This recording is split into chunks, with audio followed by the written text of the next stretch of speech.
नमस्कार दोस्तों, मैं गौरव शर्मा स्वागत करता हूं आप सभी का आपके अपने YouTube चैनल अध्ययन कोचिंग पॉइंट में। तो दोस्तों आज का टॉपिक है कथन, अवधारणाएं और पूर्वानुमान। देखो इस तरह के क्वेश्चन हर एग्जाम में पूछे जाते हैं, 2-3 क्वेश्चन हर एग्जाम में पूछे जाते हैं और बच्चे ज़्यादातर इसको गलत ही कर देते हैं। तो मैं आज इसके बारे में फुल्ली डिटेल से डिस्कस करूंगा और मैक्सिमम क्वेश्चन से लूंगा जो आपके किसी भी एग्जाम में आए हुए होंगे। ठीक है, तो बढ़ते हैं अपने क्वेश्चन की ओर। पहला क्वेश्चन है आपका, उम्मीदवार के चुनाव लड़ने पर रोक लगा देनी चाहिए अगर कानून की अदालत में उसके खिलाफ आपराधिक मुकदमा आरोप लंबित हो। देखो क्वेश्चन की ओर बढ़ने से पहले मैं आपको एक बात बता दूं, आपको हमेशा कथन की बात माननी है, आपको अपनी तरफ से कोई भी बात नहीं लेनी। आपको हमेशा कथन की बात, ये आपका कथन है, अपनी तरफ से कोई बात आप नहीं सोचेंगे, बिल्कुल जैसा कथन बोल रहा है उसी के बारे में सोचेंगे। तो कथन क्या कहता है दोबारा से देख लेते हैं। उम्मीदवार के चुनाव लड़ने पर रोक लगा देनी चाहिए अगर कानून की अदालत में उनके खिलाफ आपराधिक मुकदमा लंबित हो। तो कथन ये कह रहा है कि उम्मीदवार को चुनाव लड़ने से रोक दिया जाए अगर उसके खिलाफ पहले से ही मुकदमा दर्ज हो। देख लेते हैं अब निष्कर्ष पूर्वानुमान क्या है। तर्क ये कह रहा है हाँ, ऐसे लोगों को चुनाव नहीं लड़े देना चाहिए। बिल्कुल सही हो गया यहां तक, ये क्या भी कथन भी यही कह रहा है, क्योंकि उन्होंने पहले से ही कानून का उल्लंघन किया। यहां तक ये बात बिल्कुल सही है। अगर ये सेंटेंस यहां तक होता तो ये बिल्कुल सही आंसर है। उसके बाद क्या कहता है ये, यदि वे चुने गए तो उनके उल्लंघन तेज गति से जारी होंगे। यही बात यहाँ पे उसने गलत कह दी है कि यदि वे चुने गए तो उनके उल्लंघन तेज गति से जारी होंगे। ये बात तो इसने यहाँ पे कहीं भी नहीं कही कि अगर वो चुने गए तो बहुत ज़्यादा अत्याचार करेंगे या उनके उल्लंघन और ज़्यादा होंगे। तो इसी वजह से ये आपका गलत हो जाएगा। यहाँ तक अगर ये होता तो ये बिल्कुल बात सही थी। ठीक है, दूसरी बात आ जाती है आपकी, ये कह रहा है नहीं, वे संबंधित राजनीतिक दलों द्वारा चुनाव लड़ने के लिए अधिकृत हैं। ये बात भी गलत है भाई। मतलब कहने का ये है कि यार जब वो पहले से ही कानून का उल्लंघन कर रहे हैं, पहले से ही कानून का उल्लंघन कर रहे हैं तो उन्हें उनसे दूसरी पार्टी से चुनाव कैसे लड़ने दिया जाएगा। तो ये बात भी गलत है। दो इसी के लिए दोनों ही बात गलत है, ना तो पहले सही है ना इसका दूसरा सही है। मतलब ये थोड़ी है यार, एक पार्टी से अगर वो अपराध कर रहे हो तो दूसरी पार्टी से चुनाव लड़ लेंगे, फिर ये तो बेकार है ना, ये तो गलत हो जाएगा। तो इसका मतलब दोनों ही बात गलत है, ये आप ध्यान से रखेंगे। दूसरा क्वेश्चन कथन में क्या कहता है कि पोलियो को भारत में पूरी तरह से खत्म कर दिया गया है। तो इसके पूर्वानुमान क्या है भाई, ये है कि पोलियो को भारत में पूरी तरह से खत्म कर दिया गया। इसका मतलब भारत ने पोलियो के क्षेत्र में अच्छे प्रयास करे हैं तभी तो खत्म हो पाया, नहीं तो नहीं हो पाता। ठीक है, हम देख लेते हैं पूर्वानुमान। उन्मूलन के लिए पोलियो कठिन बीमारी है। ऐसा तो कहीं नहीं बताया इसमें कि पोलियो कठिन बीमारी है, बस ये बताया है कि पोलियो को खत्म कर दिया गया है। ये थोड़ी कहा है कि पोलियो बहुत भयंकर बीमारी है फिर भी भारत ने इसको खत्म कर दिया है, नहीं बताया ना भयंकर बीमारी, तो ये गलत हो जाएगा भैया। ठीक है, उसके बाद आ जाता है, फिर क्या कह रहा है, सरकार ने पोलियो उन्मूलन के लिए कदम उठाए हो सकते हैं। उठाए ऐसा नहीं कहा क्वेश्चन में कि सरकार ने ये, भारत सरकार ने ये उठाए थे इसलिए क्या नाम है पोलियो खत्म कर दिया गया। ये कहा कि पोलियो को भारत में पूरी तरह से खत्म कर दिया गया है। अब कैसे कर दिया गया है ये उसने नहीं बताया था, तो यहाँ पे इसने यही चीज दे दी समझने की कि भारत सरकार ने पोलियो उन्मूलन के लिए कदम उठाए। अगर इतना होता तो ये गलत हो जाता, परंतु ये कह रहा हो सकते हैं। हाँ, ऐसा हो सकता है कि भारत सरकार ने पोलियो के लिए अच्छे कदम उठाए हों, इसलिए ही वहां जो है आपका पोलियो खत्म हो पाया। तो इसलिए इसका सही आंसर हो जाएगा ऑप्शन नंबर 2। तो इसका सी आंसर सही होगा। ठीक है, तो नेक्स्ट क्वेश्चन आपका आ जाता है क्वेश्चन नंबर 3। देखो इन्हें देखने से पहले आपको 2 बातों का ध्यान रखना है। बातें क्या है कि क्वेश्चन आपको किस तरीके से वो पूछ सकता है। या तो वो क्वेश्चन में आपको कोई घटना घटी हुई दे देगा, या आपसे ये पूछ सकता है भविष्य के लिए आपको उसके लिए क्या करना चाहिए। तो आपको जो दिमाग जो लगाना है एक्स्ट्रा थोड़ा सा, वो आपको भविष्य वाली घटना के लिए लगाना है, ना कि जो घटना उसने दे दी उसके लिए लगाना है। जो घटना उसमें घट चुकी है आपको चलना उसके तरीके से है। बात समझ में आ रही है। तो आप देखो यहाँ जरा देख रहे होंगे कि हाल ही में एक महिला को दहेज के लिए पीट पीट कर मार डाला, और यहाँ क्वेश्चन में पूछ रहा है क्या भारत सरकार को अनाथालयों को सहारा देना चाहिए। तो यहाँ आपसे पूछ रहा है वो, और यहाँ आपको बता रहा है वो, दोनों में डिफरेंस है। तो दोनों को अलग अलग तरीके से हम देखेंगे। तो ये कह रहा है हाल ही में एक महिला को दहेज के लिए पीट पीट कर मार डाला। अब दहेज के लिए अगर उसे पीट पीट कर मार डाला है तो किसके लिए मारा है? दहेज के लिए। इसका मतलब दहेज कैसी प्रथा है भाई? दहेज प्रथा का तो आप सुनते हैं वैसे भी कि दहेज बुरी प्रथा है, ठीक है। तो इससे क्या क्या अनुमान निकल सकते हैं? पहला अनुमान ये है कि दहेज की मांग करना समाज की एक बुरी प्रथा है। बिल्कुल, ये बात तो सच है कि दहेज की मांग करना समाज की एक बुरी प्रथा है। दूसरी बात क्या है? हमारे देश में महिलाओं की स्थिति अभी भी दयनीय है। बिल्कुल, अगर आप ग्रामीण क्षेत्र में जाके देखोगे तो महिलाओं की स्थिति आज भी दयनीय है। तो ये बात इससे रिलेट कर रही है या नहीं कर रही, इसको देख लेते हैं। यार, किसी महिला को पीट पीट कर मार दिया जा रहा है और दहेज के लिए मारा जा रहा है, इसका मतलब दहेज बुरी प्रथा हो गई ना। तो पहली बात तो आपको यहीं से पता चल गई है। दूसरी बात, उनकी स्थिति बहुत खराब है, ठीक है, स्थिति दहेज के लिए खराब है। तो यहाँ पे ये दोनों ही बात इसकी सही होंगी, पहली भी और दूसरी भी, तो इसलिए दोनों आंसर इसके सही होंगे, ठीक है। नेक्स्ट क्वेश्चन आपका आ जाता है, कथन क्या कह रहा है? क्या भारत सरकार को अनाथालयों को सहारा देना चाहिए? क्या भारत सरकार को अनाथालयों को सहारा देना चाहिए? एक सोच का विषय है। तो उसने दोनों रास्ते यहाँ बताए हैं, दोनों तरीके यहाँ बताए हैं। क्या बताया है? पहला तर्क क्या है? हाँ, खराब आर्थिक और सामाजिक स्थिति सरकार के सहारे की आवश्यकता को इंगित करती है। मतलब जो अनाथालय की बिल्डिंगें खराब है, भोजन नहीं है खाने के लिए, तो गवर्नमेंट को उसमें सहारा देना चाहिए ताकि उनकी स्थिति जो है सही हो जाए। अगर गवर्नमेंट उनको सहारा नहीं देगी तो उनकी स्थिति कैसे सही होगी, ठीक है। तो पहली कंडीशंस तो ये है, कोई चैरिटी से भी कितना पैसा लगा सकता है, तो इसका मतलब पहली बात तो बिल्कुल सही है। क्वेश्चन नंबर 1 इसका सही है, हो जाएगा तर्क। दूसरी बात क्या कहता है? नहीं, फर्जी गैर सरकारी संगठन पनपते हैं और सरकारी धन का दुरुपयोग करते हैं।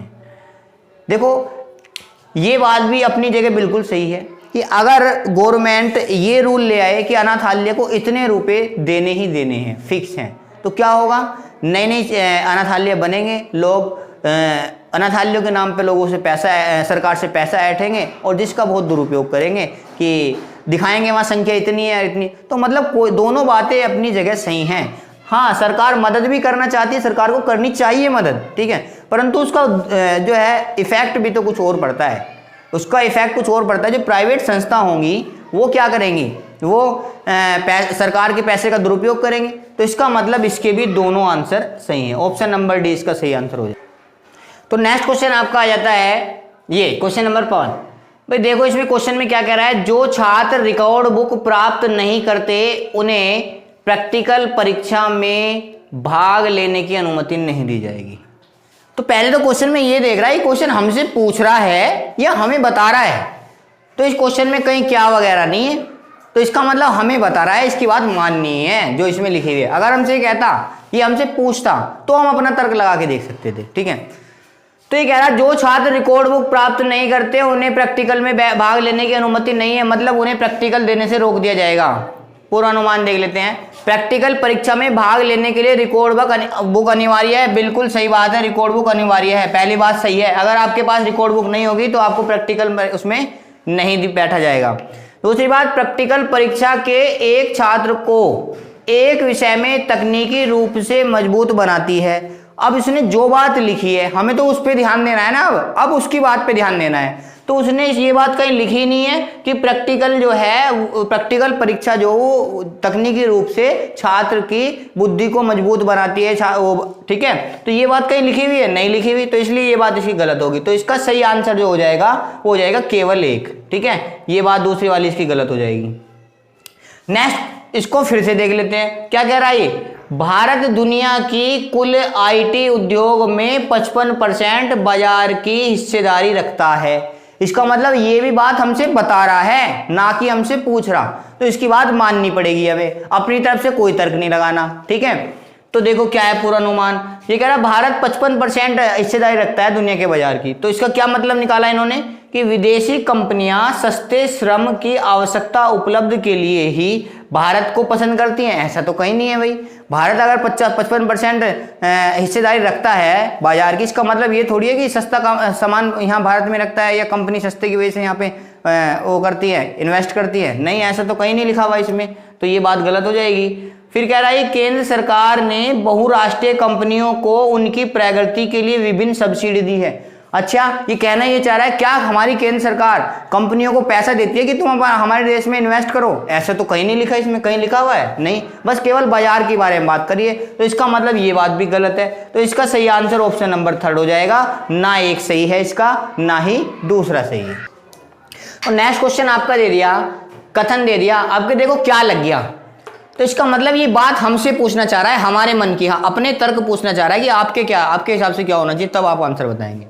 यहां इसने अपनी कोई बात नहीं कही, इसने कहा क्या स्कूल स्तर पर 9वीं कक्षा तक सभी वार्षिक परीक्षाएं बंद कर देनी चाहिए? क्या लगता है आपको, बंद कर देनी चाहिए? मेरे हिसाब से तो नहीं करनी चाहिए, क्योंकि उससे क्या होगा, अगर बच्चा परीक्षा नहीं देगा तो कैसे पता चलेगा कि वो कितना सीख पाया है? भाई ऐसे तो पढ़ाते रहेंगे जब तक परीक्षा नहीं होगी, कैसे पता चलेगा? और आगे की शिक्षा कैसे ग्रहण करेगा जब उसे पीछे का ही कुछ नहीं आएगा? टीचर्स को कैसे पता चल पाएगा कि वो इतनी चीज सीख चुका है ताकि वो अगले लेवल के लिए उसे पढ़ा सके? तो नहीं पता पड़ पाएगा कि चाहे वो लेवल कितना ही बढ़ा दे, तो आगे चल के ये जो ना परेशानी का विषय बनेगा। तो आओ देख लेते हैं अकॉर्डिंग टू मी क्या होता है। तो अनुमान क्या है, इससे अधिक से अधिक ग्रामीण छात्रों को माध्यमिक स्तर पर शिक्षा प्राप्त करने का अवसर प्राप्त होगा। भाई ये कह रहा है स्कूलों को अगर 9वीं तक की सभी 9वीं कक्षा तक की जो है सभी बंद कर देनी चाहिए। तो ये कहना चाह रहा है क्या इससे जो ग्रामीण छात्र होते हैं वो जो पढ़ते हैं वो ज्यादा संख्या में पढ़ेंगे?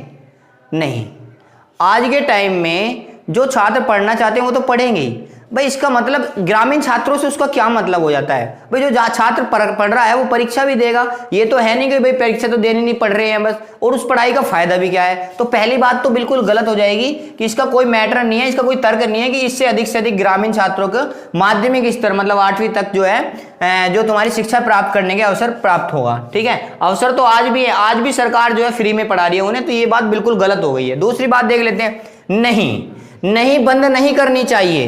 क्यों?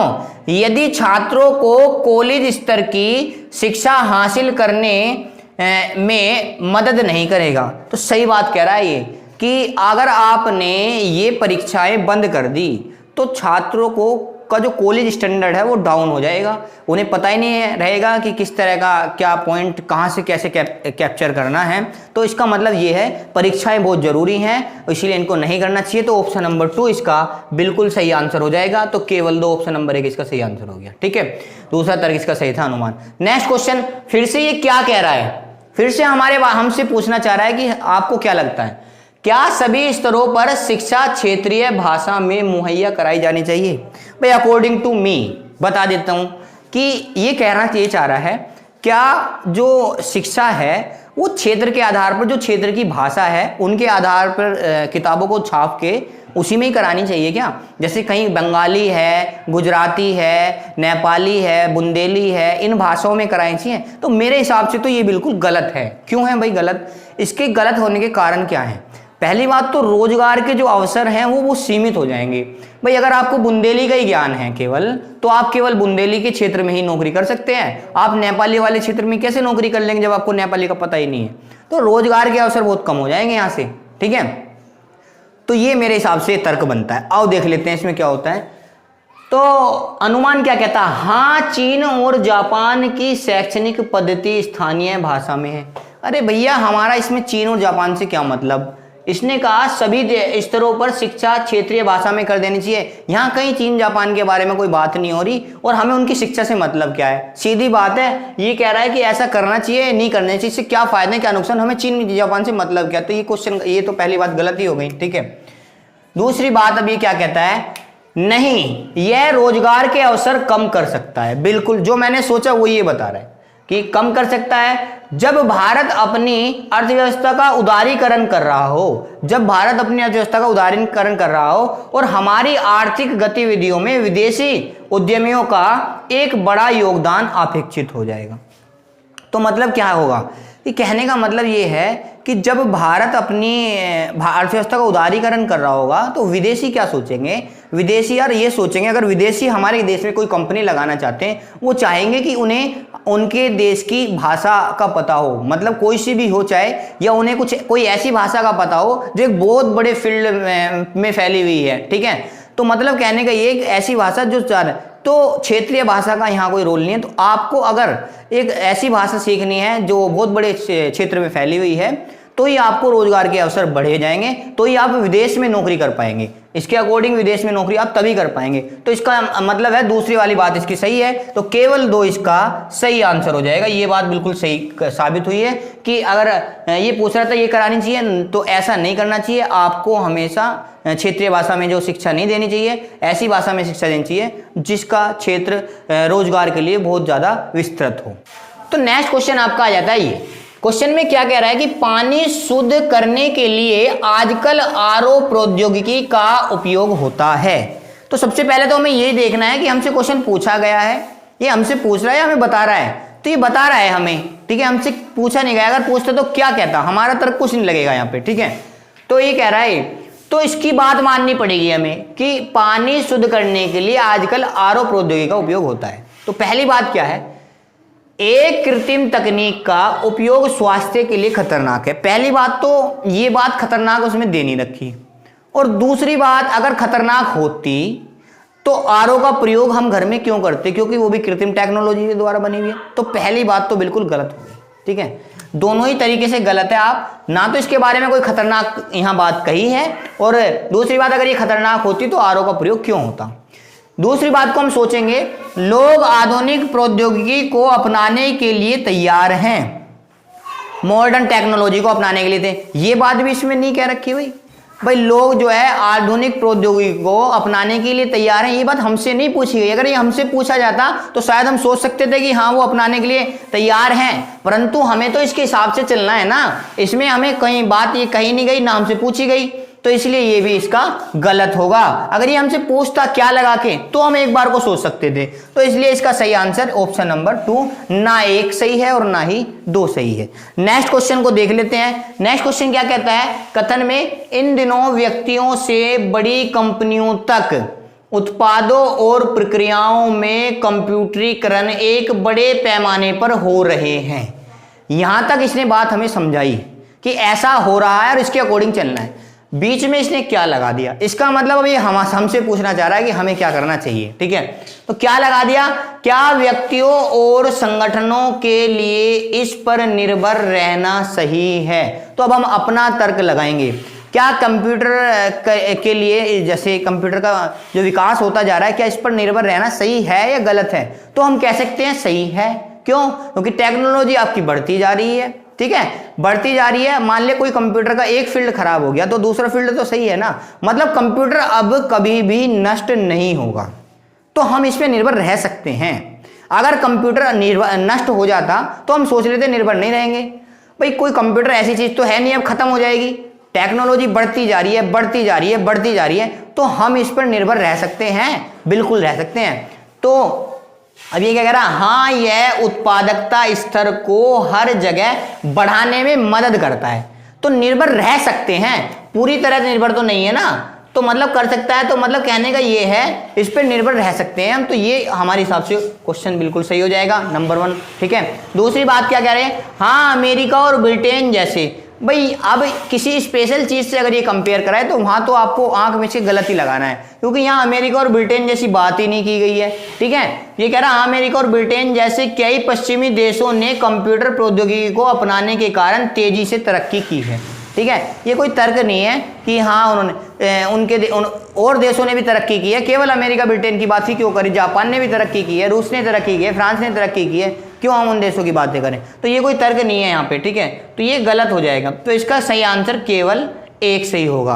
तो दोस्तों आज की वीडियो ये कंप्लीट हुई। मैंने टॉप 10 क्वेश्चन लिए थे, अब मैं इसका पार्ट नंबर 2 भी लेके आऊँगा, ठीक है। इसी तरह से अगर आपको हमारे क्वेश्चन अच्छे लगे हों तो प्लीज़ इस वीडियो को लाइक करें, शेयर करें, कमेंट में कोई भी प्रॉब्लम हो तो हमसे शेयर करें, हम आपकी समस्या का समाधान करेंगे। और चैनल सब्सक्राइब करना बिल्कुल ना भूलें, बेल आइकन जरूर दबाएं। और मैं आपको ये बताऊं कि ये क्वेश्चन यूपी एसआई, यूपी लेखपाल वगैरह, आपको पता है पूर्वानुमान तार्किक के क्वेश्चन तो हर जगह पूछे जाते हैं, तो इसलिए चैनल सब्सक्राइब करना बिल्कुल ना भूलें, बेल आइकन जरूर दबाएं ताकि आपको हमारी वीडियो सबसे पहले मिल सके। धन्यवाद।